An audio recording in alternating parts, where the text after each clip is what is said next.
Découvrez l'une des histoires les plus folles du couloir de la mort dans cet épisode de The Infographics Show. Pour Linda Marie Balthazar Pasnik, âgée de 27 ans, la vie semblait vraiment dorée. Elle progressait dans la vie, enthousiaste à l'idée de devenir un mannequin célèbre. Elle avait passé la journée à courir dans Fresno pour acheter des chaussures et des vêtements, en vue d'un prochain concours de mode. La vie ne pouvait pas être meilleure. Affamée, elle s'arrêta au drive d'un Der Wiener Schnitzel dans un centre commercial. Linda, une femme attirante, était habituée au regard des hommes. Mais alors qu'elle attendait en ligne pour être servie, un homme à l'apparence étrange a poussé son visage à l'intérieur de la fenêtre ouverte de sa voiture. Effrayée, elle lui fit signe de partir et il s'exécuta. L'assistant gérant vit la scène et demanda à Linda si elle connaissait l'homme. Elle répondit non et expliqua qu'il lui avait demandé de l'argent. Son sac était sur le siège passager et elle tenait 4 $. Des détails bientôt importants. L'assistant gérant encaissa et Linda dit « Regardez, il embête cette dame », en pointant du doigt, à travers le parking. L'homme était maintenant en train d'importuner une femme devant le magasin 7-Eleven d'à côté. L'assistant gérant cria par la fenêtre de service, menaçant d'appeler la police si Ronnie McPeters ne partait pas. Ronnie n'aimait pas les menaces, ni qu'on lui crie dessus. Il avait peut-être mendié, mais possédait une voiture. Ce jour-là, l'assistant gérant l'a vu ouvrir la porte et prendre quelque chose côté passager. Il est sorti, a regardé le Der Wiener Schnitzel, puis s'est lentement dirigé vers l'endroit où Linda récupérait sa commande. Linda allait partir quand Ronnie s'est approché de sa fenêtre, a sorti une arme et tiré 3 fois. Elle est tombée, du sang s'échappant de son corps. Elle a quand même réussi à sortir dans la rue, mais à contresens, percutant l'arrière d'une camionnette garée. Alors qu'elle était affaissée, un homme s'est précipité pour l'aider. Elle a gémi. Il a couru jusqu'au téléphone le plus proche pour appeler la police, mais Ronnie n'en avait pas fini. Il s'est approché de sa fenêtre, pendant que les voitures passaient à toute vitesse et que les passants étaient sous le choc. Des témoins l'ont vu affaissé sur le volant, secouant la tête pour dire non. Ronnie a tiré, reculé, puis tiré encore. C'était une exécution. Il s'est monté calmement dans sa voiture et est parti. Ronnie est allé chez son cousin, où il séjournait depuis quelques jours. Sabrina a tout de suite demandé où était Arlena, partie plus tôt avec Ronnie chercher des donuts. Il lui a répondu qu'elle était encore chez Winchell's Donuts. Prenant le pistolet de son pantalon, il le lui a tendu et elle l'a caché sous un oreiller. Sabrina a dit à Ronnie de monter dans la voiture. Il retournait au centre commercial pour retrouver Arlena, et Ronnie conduisait déjà, devant le Der Wiener Schnitzel. Il y avait des foules de gens, des policiers parlaient aux témoins, des ambulanciers s'occupèrent de Linda, mais elle était déjà une cause perdue. Alors que Ronnie et Sabrina avançaient lentement dans la foule, quelqu'un cria « Arrêtez !» en voyant la voiture. Tremblante, Sabrina se tourna vers Ronnie. « Ronnie, qu'as-tu fait ici ?» Ronnie lui ordonna de se taire et accéléra, tirant sur le volant et frôlant d'autres voitures en tentant de fuir, mais la circulation était trop dense. En quelques minutes, Ronnie et Sabrina furent encerclés par la police. Pour les détectives, l'affaire paraissait simple. Ils avaient fouillé la maison de Sabrina et trouvé une arme sous l'oreiller. Un Magnum 357 à 6 coups, 5 chambres avec douilles usagées, correspondant à la scène du crime. Linda a reçu 3 balles à gauche, 2 à droite, toutes atteignant cou ou tête. L'analyse balistique a montré que Ronnie avait tiré. Ses empreintes étaient sur l'arme, et une canette de bière dans la voiture de Sabrina. Mais il se pourrait qu'autre chose se soit produite ce jour horrible, ce qui deviendrait un élément important dans l'affaire. Linda économisait de l'argent pour acheter des vêtements pour le mannequinat, et il était également connu qu'elle avait beaucoup d'argent liquide. Ce jour-là, elle avait déjà beaucoup dépensé en faisant du shopping. Les détectives ont trouvé 3 boîtes à chaussures avec l'étiquette de prix sur la banquette arrière. Ils n'ont pas retrouvé le reste de son argent liquide. Ronnie, lui, avait 208 $ dans une enveloppe lors de son arrestation, soit environ 650 $ actuels. Linda gardait son argent en enveloppe, alors que Ronnie, toujours fauché, disait au tribunal économiser ses chèques de chômage. Il a nié avoir volé Linda et assuré ne pas s'être approché du Der Wiener Schnitzel cet après-midi. Mais les témoins contredisaient ses propos. Il a déclaré que la police avait transféré ses empreintes de la canette de bière sur l'arme pour le piéger. En résumé, le dossier de Ronnie était très faible et il avait un passé violent. Récemment, il a tiré sur un homme pour ne pas avoir rendu ses câbles de démarrage. Dans une autre affaire, après avoir perdu une bagarre, il est allé chercher son arme. Il a poursuivi l'homme, l'a tué en vidant son chargeur. Ronnie n'a été condamné que pour homicide involontaire et n'a pas été incarcéré. Il a aussi eu un accident de la route avec un couple. Le mari s'est mis à crier, et Ronnie lui a donné un coup de poing, puis a menacé la femme qui hurlait. Au tribunal, les avocats de Ronnie ont affirmé que le mari avait utilisé une insulte raciale. La famille de Ronnie a déclaré qu'il était généralement quelqu'un de gentil, mais qu'il avait eu des difficultés d'apprentissage enfant, et qu'il avait été harcelé à cause d'une perte de cheveux précoce. Une chose était certaine, Ronnie était une bombe à retardement. Cela ne faisait aucun doute, mais un psychiatre de la défense l'a diagnostiqué schizophrène. Après avoir examiné l'histoire de Ronnie à l'adolescence, il a déclaré qu'il y avait des preuves que Ronnie avait présenté la phase prodromique très tôt. Des signes annonçaient, je cite, clairement, une schizophrénie. Son état s'est détérioré après avoir fumé de l'herbe, ce qui était prouvé. Un autre psychiatre n'était pas d'accord et disait que Ronnie était psychotique, pas schizophrène. Il affirmait que Ronnie avait des antécédents de consommation de drogue et qu'il devait souffrir d'une psychose induite par la drogue lorsqu'il avait tué Linda. Si cela était vrai, cela ferait une grande différence, puisqu'il l'aurait provoqué lui-même.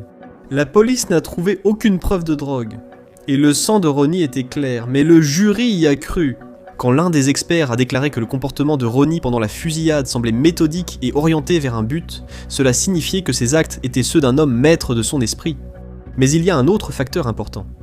L'un des gardiens de prison de Ronnie a témoigné que Ronnie avait menacé de faire semblant d'être fou lors de son audience préliminaire, s'il n'obtenait pas son déjeuner, alors qu'en fait il l'avait déjà eu.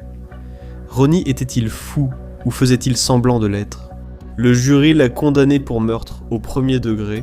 L'affaire débutait juste après le crime. Victor, le mari de Linda, et leurs 3 fils, bouleversés, assistaient à l'inhumation de Linda au cimetière de Clovis à Fresno. Ils voulaient la justice. Lors des funérailles, Ronnie était incarcéré à Fresno, dans l'une de ce qu'ils appelaient les salles matelassées, des cellules sans surface dure pour les personnes susceptibles de représenter un danger pour elles-mêmes. Dans les premières semaines de son incarcération, il a obtenu des allumettes et incendié sa cellule, avant d'être réprimandé par les gardiens. Il s'est précipité sur eux, poings en avant, répétant des propos étranges. Un psychiatre a dit aux agents, après avoir parlé avec Ronnie, qu'il pensait que Ronnie croyait vraiment que tout cela faisait partie du tournage d'une publicité. Mais le jury ne pensait pas qu'il était fou, ou du moins ils pensaient qu'il était assez sain d'esprit pour être jugé. Alors Ronnie est allé à San Quentin, où se trouvait sa nouvelle maison.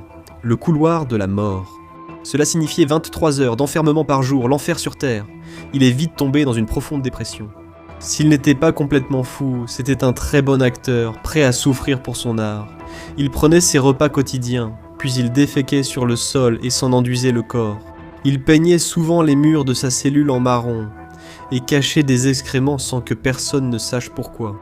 Il trempait ses vêtements de prison dans son urine et restait à puer. Les rapports psychiatriques disaient qu'il avait de longues discussions avec sa femme et ses enfants, sauf qu'il n'avait jamais été marié ni eu d'enfants. Ils étaient issus de son imagination, comme les proches de Linda qu'il pensait voir dans sa cellule pour le tourmenter. Mais la famille de Linda n'était pas vraiment enthousiaste à l'idée que la peine de Ronnie soit commuée. Ils le détestaient. Comment pouvaient-ils savoir que Ronnie ne jouait pas à la comédie, qu'il ne jouait pas sur le long terme ? En Californie, d'autres avocats d'hommes condamnés affirmaient aussi que leurs clients étaient inaptes à l'exécution. Si ces hommes étaient vraiment fous, était-il éthique de les exécuter ? Les détenus doivent connaître leur sort avant une exécution. Ronnie, diagnostiqué schizophrène, a été forcé par les autorités à prendre ses médicaments. Il a été hospitalisé.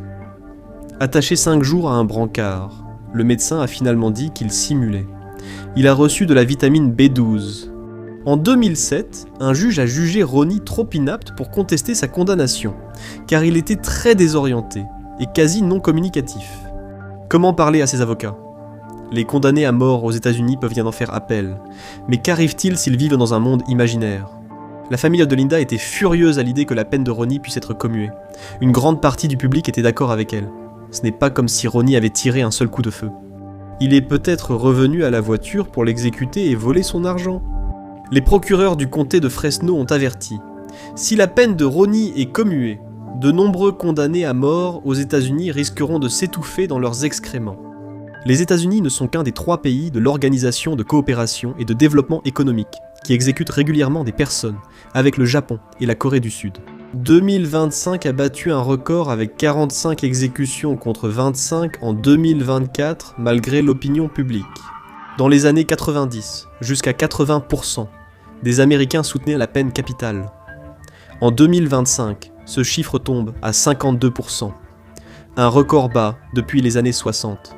La majorité des millénials et de la génération Z s'y opposent, tandis que les plus âgés y sont plus favorables. Plus important encore, en ce qui concerne cette vidéo, un sondage YouGov de 2023 a révélé que 22% des Américains estimaient qu'exécuter quelqu'un était justifiable, même si la personne avait été diagnostiquée comme étant folle. Un autre argument, exécuter des gens coûte cher. Les prisonniers restent souvent près de 20 ans dans le couloir de la mort en multipliant les appels, coûtant 1,5 à 3 millions, bien plus que pour des détenus ordinaires. On estime que 4% des prisonniers du couloir de la mort sont probablement innocents. L'État agit rarement dans la précipitation. Depuis 1973, plus de 200 personnes ont été innocentées du couloir de la mort, soit une exonération pour 8 exécutions. En 2023, après 48 ans dans le couloir de la mort, Glenn Simmons a été innocenté d'une affaire de 1975, l'État ayant caché des preuves disculpatoires. En 2025, Jimmy Duncan a été libéré après 27 ans dans le couloir de la mort, des preuves de morsure ayant été jugées irrecevables. En résumé, certains condamnés à mort étaient innocents, mais pas Ronnie Peters. Il a tué une femme innocente avec une grande brutalité, mais doit-il être torturé s'il a des troubles mentaux? Le nombre d'hommes décidant de ne plus vivre en prison est bien supérieur à celui des personnes libres. Mais le taux d'hommes qui font ce choix dans le couloir de la mort est 5 ou 6 fois plus élevé que dans la population générale de la prison. Les confinements de 23 heures sont difficiles. À l'incarcération de Ronnie, le couloir de la mort californien devenait fou. Des batailles juridiques constantes, des prisonniers sans exercice ni savon, certains couverts de morsures dues aux rongeurs. Un psychiatre de l'État décrit le couloir de la mort comme sombre et lugubre, où toute la journée, le seul bruit était celui des patients psychotiques qui criaient, hurlaient et vociféraient. Le syndrome du couloir de la mort est réel. Les hommes en isolement deviennent délirants, beaucoup souffrent de psychose. Pendant l'incarcération de Ronnie, l'État a enquêté et le psychiatre légiste a qualifié le couloir de la mort d'échec terrible. Les troubles psychiatriques étaient largement tolérés, laissant les hommes sans réel traitement. Fin 2014, la situation a évolué. La Californie a ouvert la première unité psychiatrique du couloir de la mort aux États-Unis. Des détenus délirants et psychotiques depuis des années ont enfin été traités, faisant chuter les suicides. Ronnie faisait partie des hommes traités. La question était, si on ne le tue pas, alors quoi? Que doit-il arriver à quelqu'un qui est manifestement fou, mais qui a commis un crime odieux? En 2016, Kamala Harris, alors procureur général, a demandé à la Cour suprême de commuer la peine de mort de Ronnie en prison à vie sans libération conditionnelle, suscitant la controverse. Ronnie était l'un des 20 prisonniers du couloir de la mort dans l'État qui étaient des manifestement fous. Devaient-ils tous voir leur peine commuée? Une grande partie du public, et certainement les proches des victimes, ne veulent pas que ces hommes qui ont détruit leur vie reçoivent des peines plus légères. Depuis 2006, aucune exécution n'a eu lieu dans l'État, et beaucoup pensent que le système judiciaire s'arrête. La perspective de réduire ces peines ne fait qu'accentuer le sentiment que la punition devient encore plus inaccessible. Cela a été remplacé par un processus favorisant la réhabilitation sur la rétribution. Regardez Innocent dans le couloir de la mort. Découvrez ce que vous recevez en étant libéré ou cliquez sur la vidéo.